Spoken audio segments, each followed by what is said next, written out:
اللہ تبارک و تعالی نے ارشاد فرمایا الذین یذکرون اللہ قیاما وقعودا وعلی جنوبہم ویتفکرون فی خلق السماوات والارض۔ عقل رکھنے والوں کی تعریف کرتے ہوئے فرمایا ہے کہ یہ وہ لوگ ہیں جو اللہ تعالی کا ذکر کرتے ہیں کھڑے بھی، بیٹھے بھی اور لیٹے بھی، اور آسمانوں اور زمین کی تخلیق کے بارے میں غور کرتے ہیں۔ اور رسول اللہ صلی اللہ علیہ وسلم نے فرمایا لِكُلِّ شَيْءٍ ثَقَالَةٌ وَثَقَالَةُ الْقَلْبِ ذِكْرُ اللَّهِ، کہ ہر شے کی ایک چیز ثقل کرنے والی ہوتی ہے، یعنی چمکانے والی ہوتی ہے، اور قلوب کو چمکانے والی چیز اللہ کا ذکر ہے۔ ذکر کے معنی لغت میں یاد رکھنا ہے، اس کا مقابل نسیان یعنی بھول جانا ہے۔ یاد رکھنا دو طرح سے ہوتا ہے، ایک صوری اور ایک حقیقی۔ صوری زبان سے یاد کرنے اور نام لینے کو کہتے ہیں، اور حقیقی ادائے حقوق کو کہتے ہیں۔ ذکر لسانی یعنی زبان سے یاد کرنا بھی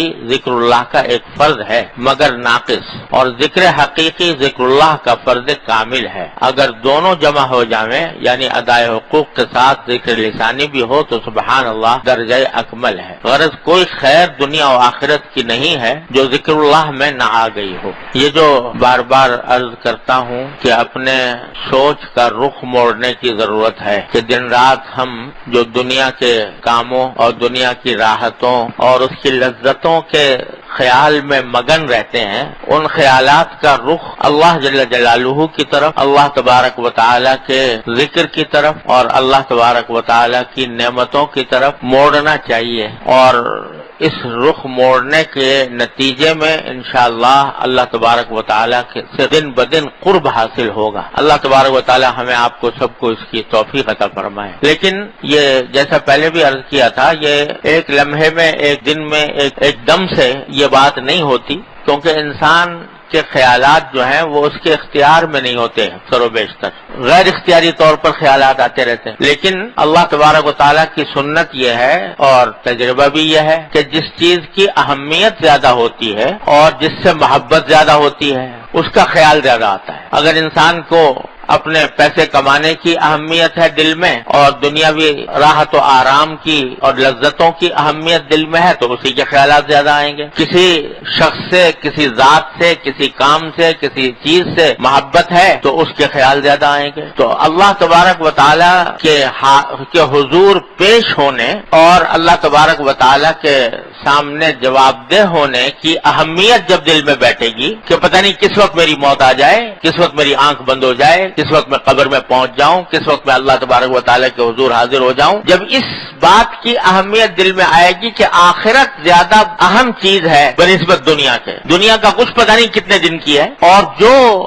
لذت ہے، جو راحت ہے، جو مزہ ہے دنیا کا وہ فانی ہے، فنا ہو جانے والا ہے۔ کوئی لذت کامل نہیں، کوئی راحت کامل نہیں، مکمل نہیں۔ ہر لذت کے ساتھ، ہر راحت کے ساتھ کسی نہ کسی غم کا کانٹا لگا ہوا ہے، کسی نہ کسی فکر کا کانٹا لگا ہوا ہے۔ بڑے سے بڑا صاحب اقتدار، بڑے سے بڑا سرمایہ دار، مالدار، دولت مند، جس کو دنیا کی ساری راحتیں بظاہر میسر ہیں، لیکن اس کو بھی غم سے اور فکر سے چھٹکارا نہیں، بلکہ عام طور سے دیکھا ہے کہ جتنا زیادہ آدمی کی دولت ہوتی ہے، جتنی جائیدادیں ہوتی ہیں، جتنا تجارت وسیع ہوتی ہے، کاروبار بڑا ہوتا ہے، اتنے ہی غم زیادہ ہوتے ہیں، اتنی فکریں زیادہ ہوتی ہیں، چھن نہ جائے، یہ نہ ہو جائے، وہ نہ ہو جائے۔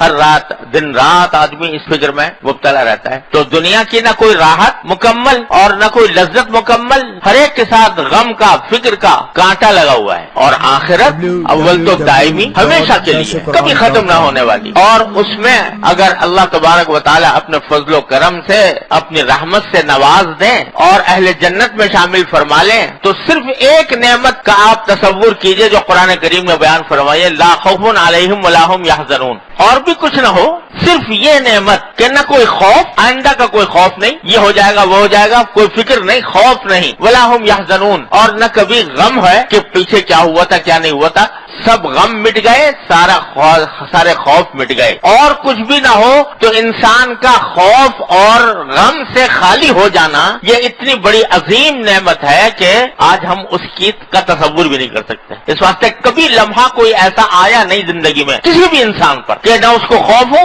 اور نہ حزن ہو، نہ کوئی غم ہو، ایسا لمحہ آج تک کسی انسان پر آیا نہیں۔ تو جب ایسی کیفیت ہو جائے کہ نہ خوف ہو، نہ حزن ہو، نہ غم ہو، تو اور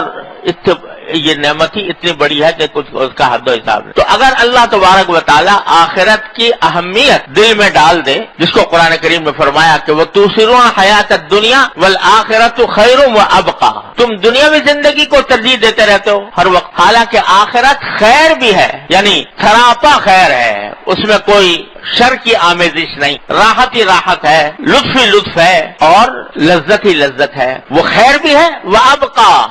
اور پائیدار بھی ہے کہ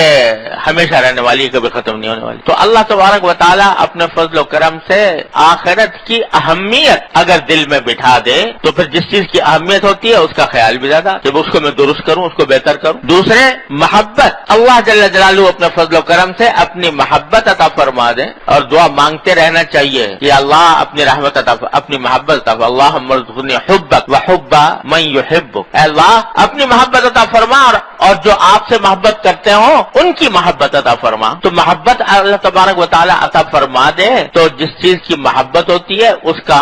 خیال زیادہ آتا ہے، اس کا خیال زیادہ آتا ہے۔ تو اس لیے دو چیزیں ضروری ہیں اپنے خیالات کا رخ تبدیل کرنے کے لیے، ایک آخرت کی اہمیت اور دوسرے اللہ تبارک و تعالی کی محبت۔ ان دونوں چیزوں کو پیدا کرنے کے لیے ایک چیز ہے جو معین اور معاون ہوتی ہے، مددگار ہوتی ہے، اور وہ ہے ذکر لسانی، اللہ تعالیٰ کا ذکر۔ جتنا جتنا اللہ تعالیٰ کا ذکر کیا جائے گا اتنا ہی اللہ تبارک و تعالیٰ سے قرب بڑھے گا۔ قرآن کریم نے فرمایا کہ اذکرونی اذکرکم، میرا ذکر کیا کرو، میری یاد کیا کرو تو میں تمہیں یاد کروں گا۔ جب اللہ یاد کرے، اللہ تبارک و تعالیٰ یاد کرے کسی کو تو پھر اس کو اپنا قرب بھی عطا فرمائے۔